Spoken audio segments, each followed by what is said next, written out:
அன்பான தேவனுடைய பிள்ளைகளே, இயேசுவின் நாமத்தில் அன்பின் வாழ்த்துக்கள். இன்று நம்முடைய தியானத்துக்கு ஆதாரமாய் மத்தேயு சுவிசேஷம் 28ஆம் அதிகாரம் 6ஆம் வசனத்தில், அவர் இங்கே இல்லை, தாம் சொன்னபடி உயிர்த்தெழுந்தார், கர்த்தர் வைத்த இடத்தில் வந்து பாருங்கள். ஹல்லேலூயா. உயிர்த்தெழுந்த இயேசு நமக்கு ஜெயத்தை கொடுத்திருக்கிறார். உயிரோடு எழுந்து நமக்கு தர வேண்டிய உயர்வை, நன்மைகளை, ஜெயத்தை கர்த்தர் கொடுத்திருக்கிறார். மரித்து உயிரோடு எழும்பின இயேசு கிறிஸ்து நமக்கு நித்திய ஜீவ வாழ்க்கை கொடுத்திருக்கிறாருங்க.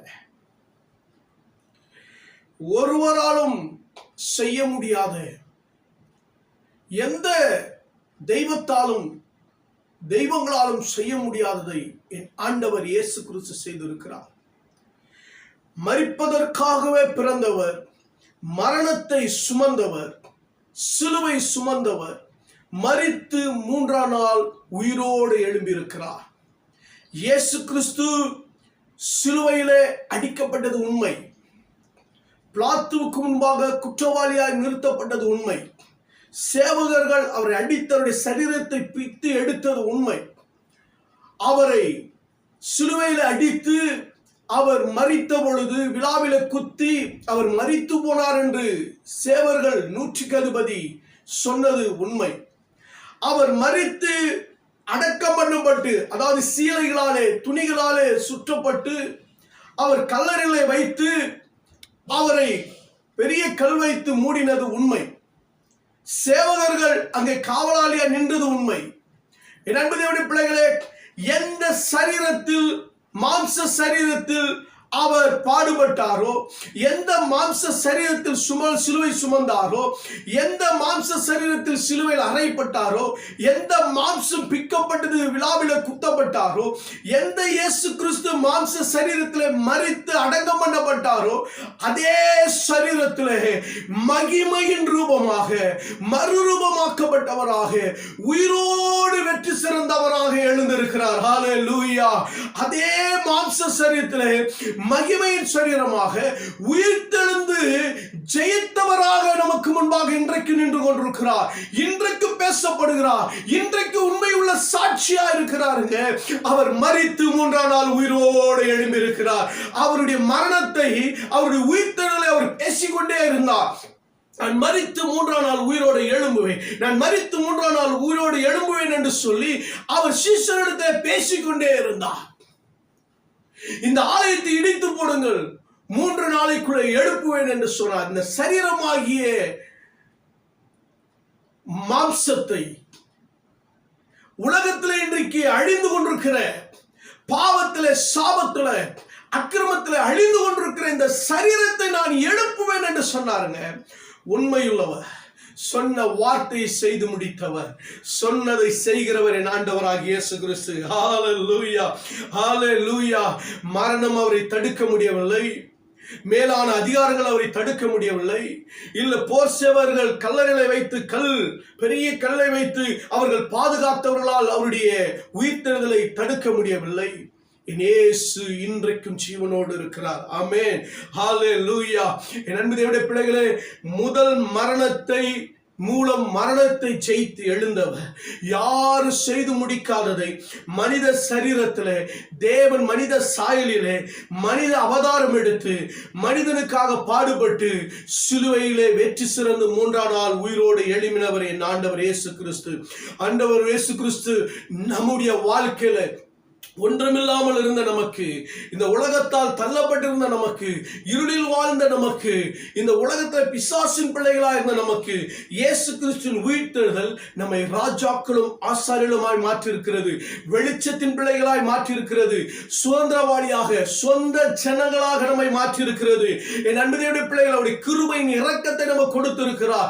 அவருக்குள்ளே பூரணத்தின் மீது பரிபூர்ணம் அடைந்து இருக்கிறோம். அவருக்குள்ளே பரிபூர்ணத்தின் மீது பரிபூர்ணம் அடைந்து இருக்கிறோம். அவர் நிமித்தம் அபிஷேகம் பண்ணப்பட்டு, வல்லமையால் நிரப்பப்பட்டு, பரிசுத்த ஆவி கொடுக்கப்பட்டு, இன்றைக்கும் இயேசு கிறிஸ்து உயிரோடு இருக்கிறார் என்று பேசத்தக்கதான கிருபையின் வரங்களை நமக்கு கொடுத்திருக்கிறார். ஹல்லேலூயா. அதிகாரத்தை கொடுத்திருக்கிறார். கொண்டிருக்கிறார்கள். என் அன்பு தேவனுடைய பிள்ளைகளே, இயேசு கிறிஸ்து உயிர்த்தெழுதல் நமக்கு கொடுத்த ஜெயம் என்ன? நமக்காக அவர் செய்து முடித்தது என்ன? யாருக்கு ஜெயம்? யார் ஜெயத்தை அனுபவிப்பார்? உயிர்த்தெழுதலின் மகிமை யாருக்கு? உயிர்த்தெழுதலின் மகிமை யாருக்கு? அவர் உயிர்த்தெழுந்து நமக்காக இன்றைக்கு வெளிப்பட்டுக் கொண்டிருக்கிறார், இன்றைக்கும் பேசிக் கொண்டிருக்கிறார் சத்திய வசனங்களை. என் அன்பு தேவனுடைய பிள்ளைகளே, இயேசு கிறிஸ்து உயிரோடு எழும்பி நமக்கு செய்தது என்ன தெரியுமா? கொலோசியர் 1:18 சொல்லப்பட்டிருக்கிறது, அவரோ சபையாகிய சரீரத்துக்கு தலைவர், எல்லாவற்றுக்கும் முதல்வராய் இருக்கும்படிக்கு அவரே ஆதியும் மரித்தோர்ந்து எழுந்த முதற் பேரானவர். அல்லேலூயா. என் அன்பு தேவனுடைய பிள்ளைகளே, அவரே சபைக்கு, சரீரமாகிய சபைக்கு தலைவருங்க. அவரால் தான் சபையை கட்ட முடிந்தது. இயேசு கிறிஸ்துவாலே மாத்திரம்தான் சபையின் பாவங்களை சுமந்து தீர்க்க முடிந்தது. இயேசு கிறிஸ்துவாலே மட்டும்தான் சபையை சீர்படுத்த முடிந்தது. இயேசு கிறிஸ்துவாலே மாத்திரம்தான் சபையை அபிஷேகத்தில் நிரப்ப முடிந்தது. இயேசு கிறிஸ்துவாலே மட்டும்தான் விழுந்து போன சபையை மறுபடியும் எடுப்பித்து கட்ட முடிந்ததுங்க. இயேசு கிறிஸ்து சபையை உருவாக்கினார். ஆதியாகமத்திலே நோவா, ஆபிரகாம், ஈசாக்கு, யாக்கோபு, யோசேப்பு எல்லாம் பலிபீடங்களை கட்டினார்கள். பலிபீடங்களை கட்டி சர்வாங்க தகன பலிகளை செலுத்தினார்கள். இஸ்ரவேல் ஜனங்களுக்கும் கட்டளையாக பிரமாணமாக தம்முடைய வார்த்தையை, பரிசுத்தத்தை நிலைநாட்ட பலிபீடங்களை கட்டி ஆராதிக்க சொன்னார். பிறகு ஆசாரிப்பு கூடாரத்தை உண்டாக்கினார். அந்த திரைக்குள்ளே, மகா பரிசுத்த திரைக்குள்ளே, பரிசுத்த திரைக்குள்ள ஒரு வாரம் போக முடியலங்க. ஆரோனே வருஷத்துக்கு ஒரு முறை தான் போவாரு. அந்த உடன்படிக்கையின் பெட்டியை தொட்டவர்கள் செத்து போனார்கள். அந்நிய பலியை பரிசுத்த ஆசாரிப்பு கூடாரத்துக்குள்ள செலுத்தினவர்கள், ஆரோனுடைய பிள்ளைகள் செத்தார்கள்.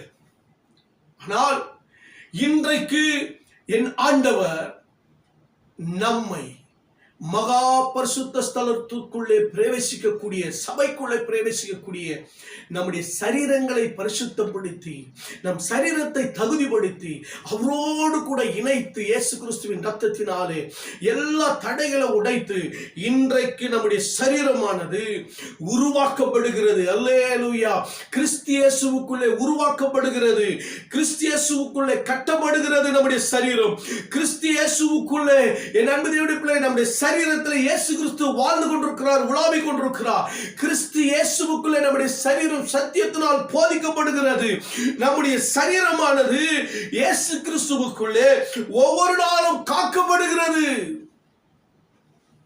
இந்த சரீரம் இயேசு கிறிஸ்துவால் உருவாக்கப்பட்டது. எக்லீசியா என்றால் சபை, கூடி வருதல். தேவனுடைய ஜனங்கள் ஒன்று கூடுற இடம்தான் எக்லேசியா, சபை. நீங்களே தேவனுடைய ஆலயமா இருக்கிறீர்கள். நீங்கள் தேவனுடைய சபையா இருக்கிறீர்கள். என் அன்பு தேவனுடைய பிள்ளைகளே, இந்த எக்லேசியா என்கிறது ஜனங்கள் கூடி வருகிற இடம். தேவனுடைய ஜனங்கள் பரிசுத்தமாக்குகிறப்படுகிற இடம் தான் சபை. அது மாத்திரமல்ல, உலகத்திலிருந்து வேர்பிரிக்கப்பட்டு சபைக்குள்ளே அழைக்கப்படுகிற தேவனுடைய பிள்ளைகள், இயேசு கிறிஸ்துவின் ரத்தத்தினாலே மீட்கப்படுகிற பிள்ளைகள், பாவத்தை, மரணத்தை ஜெயிக்கிற பிள்ளைகள், சபைக்குள்ளே உலகத்திலிருந்து வேர்பிரிக்கப்பட்டு சபைக்குள்ள வந்து பிரகாசிக்கிறவர்கள். அதுதான் தேவன் நமக்கு கொடுத்தது. அல்லேலூயா. எபேசியர் 2:19-21 வாசித்து பாருங்க. கர்த்தர் இயேசு கிறிஸ்துவுக்குள் பரிசுத்த ஆலயமாக சபை எழுப்பி கட்டப்பட்டு வருகிறது. எழுப்பி கட்டப்பட்டு வருகிறது. என் அன்பு தேவனுடைய பிள்ளைகளே, இன்றைக்கு நாம் சபையா இருக்கிறோம். சபைக்கு தலை இயேசு கிறிஸ்து. நம்முடைய சரீரங்களை நாம் பரிசுத்தமாக, நீதியுள்ளவர்களாக, தேவ கிருபையை பெற்றுக்கொள்வர்களாக அனுதினமும் ஒப்பு கொடுப்போம். சபை தேவனால் உருவாக்கப்பட்டது. இயேசு கிறிஸ்துவால் உருவாக்கப்பட்டது. இயேசு கிறிஸ்து, நன்றாக கவனியுங்கள், தாவீது தேவனுடைய ஆலயத்தை கட்ட ஆசைப்பட்டார், விரும்பினார். ஆனால் சாலமோன் தேவனுடைய ஆலயத்தை கட்டினார். தேவன் அந்த ஆலயத்தில் இருந்தார். பிறகு அந்த ஆலயம் இடிக்கப்பட்டது பாவத்தினாலே. அந்த ஆலயத்தை செருபாபேல் கட்டினார், அலங்கத்தை நெகேமியா கட்டினார். ஆனால் அவைகளெல்லாம் இடிக்கப்பட்டு போகிறது. என்றென்றைக்கும் அவரோடு கூட நித்திய ஜீவ காலமாய் வாழப்போகிறது ஒரே ஒரு சபை, நாம் ஆவி ஆத்மா சரீரமாகிய சபைங்க. இந்த சபையை காத்துக்கொள்ளும். நீங்களும் நானும் சபை. இரண்டாவது, இயேசு கிறிஸ்து முதல்வராய் இருக்கிறார், அதிபதியா இருக்கிறாருங்க. அவர் தான் நமக்கு அதிபதி. எப்படி தெரியுமா? உயிர்த்ததில் அவர் முதல்வராகி, மரித்தோர் உயிர்த்தலில் அவர் முதல்வராகி, சுய ஜனங்களுக்கும் அந்நிய ஜனங்களுக்கும் ஒளியை வெளிப்படுத்துகிறவர் என்று சொல்லியிருக்கிறதே அப்போஸ்தலர் 26:23. இயேசு கிறிஸ்து ஒளியாக, சபைக்கு ஒளியாக, முதல்வராக, அதிபதியாக அவர் தாங்க நமக்கு இருக்கிறாரு. எஜமானர் அவர், நல்ல மெய்ப்பருங்க அவரு, சர்வ வல்லவருங்க, ராஜாதி ராஜா அவர். அவருடைய ஆளுகைக்குள்ள நம்ம இருக்கிறோம். அவரு ராஜாதி ராஜாவா உயர்த்தப்பட்டுட்டாரு, சிங்காசனத்துல வீற்று இருக்கிறாரு. அதே முதல்வர், அதே அதிபர், அந்த ராஜா தான் இன்றைக்கு நமக்கு ராஜாவா இருக்கிறார். அப்ப ராஜா அவரடா, ராஜாவின் பிள்ளைகளை நம்ம அவர் என்ன பண்ணியிருக்காரு தெரியுமா? ராஜாக்களும் ஆசாரியர்களும் ஆக்கி இருக்கிறாராம்.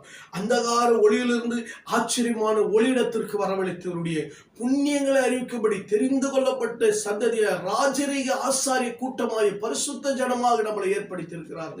நாம் ஒளியின் பிள்ளைகள், ராஜாவின் பிள்ளைகள், ஒளி கொடுக்க வந்த பிள்ளைகள். அல்லேலூயா.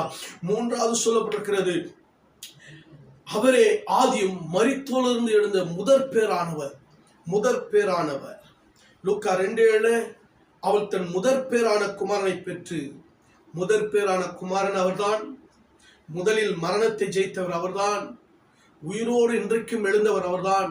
அவருக்கு மாத்திரமே முதலிடம். ஃபர்ஸ்ட் நம்ம முதலிடம் கொடுக்க வேண்டியது இயேசு கிறிஸ்துக்கு தாங்க. நம்முடைய லைஃப்ல எதுலையுமே ஃபர்ஸ்ட் ஆண்டவரை வைங்க. நீங்க எந்த காரியம் செய்தாலும் முதல்வர் அவர் தான், முதலிடத்துக்குரியவர் அவர் தாங்க, முதலிடத்துக்குரியவர் அவர் தான். அவருடைய முதலிடத்தை யாருக்கும் கொடுக்க மாட்டாரு, அதை யாரும் தட்டி பறிக்க விட மாட்டாரு. அவருடைய பிள்ளைகளுக்கு முதலிடங்க, அவருடைய பிள்ளைகளுக்கு முதலிடம். உங்களை கர்த்தர் முதலிடத்துல வைத்து உயர்த்துவாருங்க. அவர் எப்படி உயிரோடு எழுப்பி உயர்ந்தாரோ அதே போல சபையாக கர்த்தர் உங்களை கட்டி எழுப்புவார். இரண்டாவது, உங்களை ராஜாக்களாய் உயர்த்துவார். மூன்றாவது, உங்களுக்கு முதலிடத்தை கொடுப்பார். நான்காவது, வேதம் சொல்ல கொடுக்கிறது 1 பேதுரு 1:4, அவர் இயேசு கிறிஸ்து மரித்தோர்ந்து எழுந்ததினாலே அழியாததும் மாசற்றதும் வாடாததுமாகிய சுதந்திரத்துக்கு ஏதுவாகிய ஜீவனுள்ள நம்பிக்கை உண்டாகும்படி தமது மிகுந்த இரக்கத்தின்படி நம்மை மறுபடியும் ஜனிப்பித்தார். எப்படி தெரியுமா? அழிவுக்குட்பட்டிருந்தோம், அசுத்தத்தில் இருந்தோம், வாடி போய் சோர்ந்து போயிருந்தோம், சுதந்திரம் இல்லாமல் இருந்தோம், நம்பிக்கை இல்லாமல் இருந்தோம், இரக்கத்தை பெறாமல் இருந்தோம், இருளின் பிள்ளைகளாக இருந்தோம். இப்பொழுது நமக்கு அழியாத நித்திய வாழ்க்கை, நிலையான வாழ்க்கை, சுத்தமான பரிசுத்தமான வாழ்க்கை, வளர்ச்சி பெருகுகிற பலப்படுத்துகிற ஒரு வாழ்க்கை, சுதந்திரம், நமக்கு சொந்த வீட்டை நமக்காக கொடுத்திருக்கிறாருங்க. இந்த பூமியிலும் பரலோகத்தில் நமக்கு சொந்த சுதந்திரம் உண்டுங்க. மிகுந்த இரக்கம், அதாவது கிருபை, ரட்சிப்பு, நியாய தீர்ப்பு நாளிலே நமக்கு இரக்கம் கிடைக்கும்படி நித்திய ஜீவ வாழ்க்கை கொடுத்திருக்கிறார். நியாய தீர்ப்பு நாளிலே நல்ல நம்பிக்கை கொடுத்திருக்கிறாருங்க. நல்ல முடிவு கிடைக்குங்க. நமக்கு கர்த்தரை விசுவாசிக்கிறவர்களுக்கு நல்ல நம்பிக்கை இருக்கு. மறுபடி ஜெனிப்பித்தார், புதிய மனிதனாக மறுரூபமாக்கப்பட்ட மனிதனாக, பரிபூர்ணமான மனிதனாக முழுவதும் நமக்கு கொடுத்திருக்கிறாங்க. ஹல்லேலூயா, ஆமென். இனி நமக்கு அழிவில்லைங்க. தேவனுடைய கிருபையில மறுரூபமாக்கப்பட்டிருக்கிறோம்.